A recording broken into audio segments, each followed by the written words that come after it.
আসসালামু আলাইকুম। কেমন আছেন সবাই? শুরু করছি ভিডিওটি আসিফ নজরুল সাহেবকে ধন্যবাদ দিয়ে যে উনি ইন্ডিয়াকে যে আনসারটা দিয়েছেন যে গোলামির দিন শেষ। অবশ্যই গোলামির দিন শেষ। অত্যন্ত ভালো লেগেছে আপনার এই কমেন্টটুকু।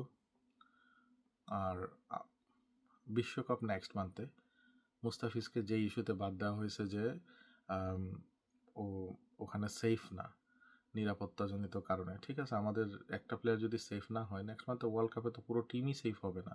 সো আমাদের হয় ওয়ার্ল্ড কাপ যাওয়া থেকে বিরত থাকতে হবে অথবা স্থানান্তর করে শ্রীলঙ্কাতে দিতে হবে বাংলাদেশের খেলা। কারণ আমাদের টিম এই জীবনের রিস্ক নিয়ে তো আমাদের প্লেয়াররা ওখানে যাবে না। কারণ ইন্ডিয়া তো এখন সেফ কান্ট্রি না, স্পেশালি মুসলিমদের জন্য তো সেফ না দেখা যাচ্ছে ইন্ডিয়া। এবং তারা বোঝাতে যাচ্ছে বাংলাদেশ হিন্দুদের জন্য সেফ না। ভাই, বাংলাদেশ যদি হিন্দুদের জন্য সেফ না হয় তাহলে লিটন দাস কিভাবে আমাদের জাতীয় দলের ক্যাপ্টেন হয়? সৌম্য সরকার কিভাবে আমাদের একজন ন্যাশনাল প্লেয়ার হয়? সো আরও অনেকেই আছেন, প্রিমিয়ার লিগে খেলছেন, আরও অনেকেই আছেন। তো বলবো যে আপনারা ভুয়া নিউজ ছড়াতে বন্ধ করেন। আপনাদের দেশের অবস্থা তো এমনিতেই শেষ। আপনাদের দেশ নিয়ে বলার কিছু নাই। আপনারা সারা বিশ্ব খুঁজে দেখেন, আপনাদের বন্ধু নয়, সব হেইটার্সই আছে। আপনাদের আশপাশের কোন দেশ আপনাদেরকে পছন্দ করে? নেপাল করে না, পাকিস্তান করে না, চায়না করে না, মায়ানমার করেন না, বাংলাদেশ না। তাহলে আপনার তো কোনো বন্ধু রাষ্ট্র নাই। কারণ কি? এটা আপনিই তৈরি করেছেন।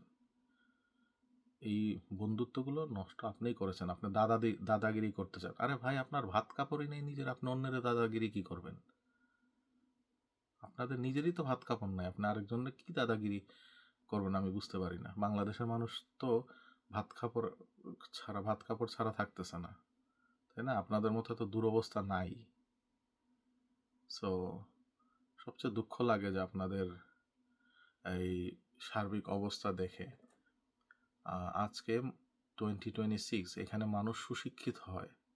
আপনারা শিক্ষিত দূরে, সুশিক্ষিত প্রশ্নে ওঠে না। সুশিক্ষিত নাই, শিক্ষিত না, একদম দিনে দিন অশিক্ষিত হচ্ছেন। এর কারণটা কি? এই আপনাদের এই উস্কানিমূলক পলিটিক্স কারা করে?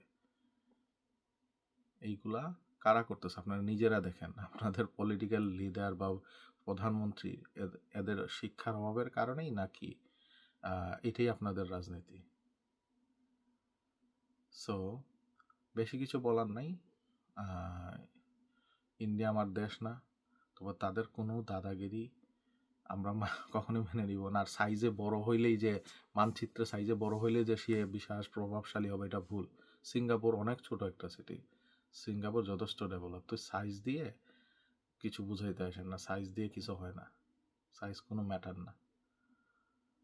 সো ইন্ডিয়ার আইপিএল আমি সম্পূর্ণ বয়কট করলাম, আপনারা সবাই বয়কট করবেন আশা করি। আমি অনেক আগে থেকে আইপিএল দেখা বাদ দিয়ে দিচ্ছি। তো এটাই, সবাই ভালো থাকবেন, সুস্থ থাকবেন। এবং মুস্তাফিজ, আমরা তোমাকে নিয়ে প্রাউড করি যে তোমাকে ওদের দরকারে নিয়ে গিয়েছিল, ওদের দরকারে, তোমার প্রয়োজনে না। সো আমরা তোমাকে নিয়ে প্রাউড করি। ইন্ডিয়াতে ওয়ার্ল্ড কাপ বাংলাদেশ খেলবে না, এটা আসিফ নজরুল জানিয়েছেন অত্যন্ত ভালো, এবং সে ডিটেল জানতে চাইছেন যে কী কারণে। এটা আগের দিন নাই গিয়ে ইন্ডিয়ার পা চাটবে, ওই প্রধানমন্ত্রী আর আমাদের দেশে নাই। ওই দিন শেষ, ওইসব গোলামির দিন আসলেই শেষ। এখন মানুষ আনসার দিতে পারে, এবং বাংলাদেশেও কোনো রাজনৈতিক দল ওইভাবে গড়ে উঠতে পারবেন না যে জনগণ গোলাম হয়ে থাকবে। ওইটা চিন্তা করে যেই ক্ষমতায় আসবেন তারও দিন শেষ। সবাই ভালো থাকবেন, সুস্থ থাকবেন। আবার বলছি, গোলামির দিন শেষ। আসসালামু আলাইকুম।